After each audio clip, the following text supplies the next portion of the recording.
Hey, what's up everyone? Alex here, and I have to be completely honest with you, when I first saw what happened on TC Live, I had to re-watch it twice because I genuinely could not believe what I was hearing. The entire sports world just got hit with something it was not ready for. Forget your usual tennis headlines, forget ranking updates and match previews. What dropped on national television just hours ago goes so far beyond sport that it has commentators, analysts, and fans from every corner of the globe doing a collect. Because today, on one of the most respected tennis broadcast platforms in the world, leading voices and former professionals didn't compare Alexandra Eala to Serena Williams. They didn't bring up Maria Sharapova or Martina Navratilova. They compared her to Taylor Swift. Let that land for a second. A 20-year-old Filipina tennis player, grinding her way up the WTA rankings, fighting week after week on the international circuit, was now being mentioned in the same breath as the biggest solo music act on the planet, the woman whose concert tours literally caused the earth to shake. That Taylor Swift. And here's the thing, this wasn't a throwaway comment, this wasn't clickbait. The segment exploded precisely because the people saying it were dead serious, pointing to cold, hard, undeniable evidence. So let's talk about where Alex actually stands right now, because the timing of all this couldn't be more electric. Alexandra Eala is currently ranked a career high world number 31. She is a seeded player at WTA 1000 events.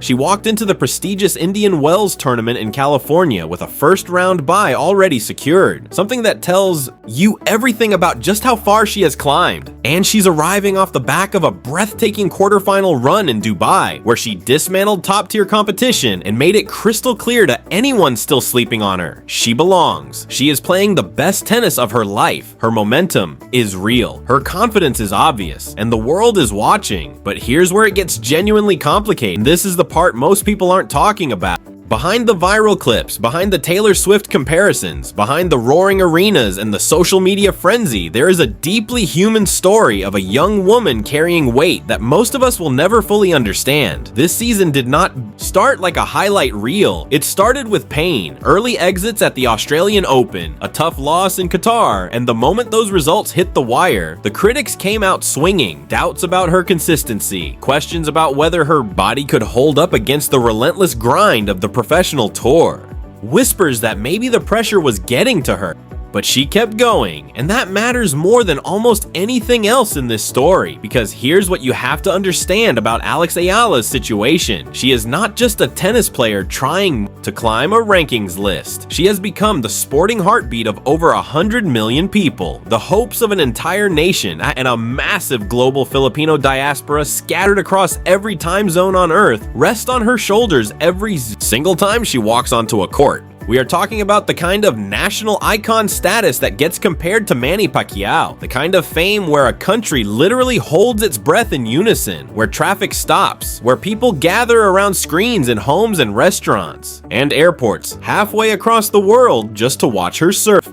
She is 20 years old, and yet the proof of her extraordinary star power keeps piling up in ways that are almost impossible to ignore. When the TC Live commentators made the Taylor Swift comparison, they backed it up with specifics. Arena filling up faster when her name is on the draw, decibel levels at her matches that put some of the sport's biggest headliners to shame, thousands of fans traveling, flying in, driving for hours, just for the chance to be in the same building as her. In the Middle East swing, tournaments that normally carry a quiet, refined atmosphere were suddenly transformed into something closer to a festival. Flags waving, chants thundering, a wall of noise that gave even seasoned commentators genuine chills. And then there's the digital side of this. Her post-match press conferences, normally the driest content in professional sport, are generating view counts that are lapping those of the current world number ones. Think about that for a moment. A player answering questions in a small media room is pulling more online traffic than Grand Slam champions dropping match highlights. That is not normal. That is a cultural phenomenon. She is creating entirely new audiences for the WTA. She is pulling tennis into markets and communities that the sport has never meaningfully reached before. And right now, in terms of raw crowd, energy, and genuine emotional investment from fans, she is outpacing names like Aryna Sabalenka and Iga Świątek in the noise she generates.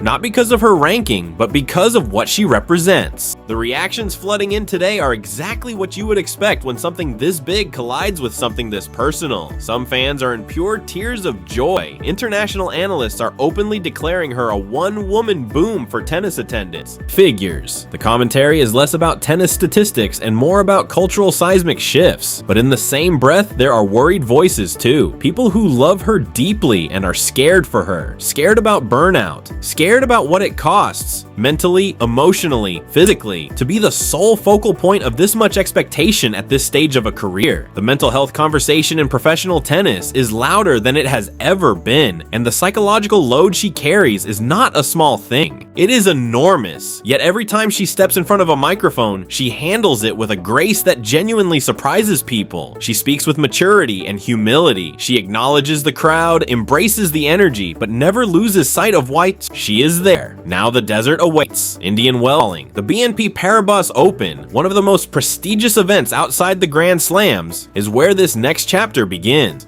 Entering as a seeded player, ranked 31st in the world, Alex has earned a first-round bye and now waits for the winner of the match between veteran Zheng Shuai and Diana Schneider in what is shaping up to be one of the most watched second-round matches of the entire tournament. The Philippines is ready, the diaspora is mobilized, the noise is already building. What we are witnessing right now is not just a promising young athlete having a good season, it is something genuinely rare, the collision of elite athletic performance, a fiercely passionate global community, and a young woman with enough character to carry all of it with dignity. The day the tennis world compared Alexandra Eala to Taylor Swift is a day that will be talked about for a long time. Not because of the celebrity parallel, but because of what it revealed. That her drawing power, her cultural gravity, her ability to electrify a room full of strangers into a single roaring unified force is already operating on a level that the sport has rarely seen.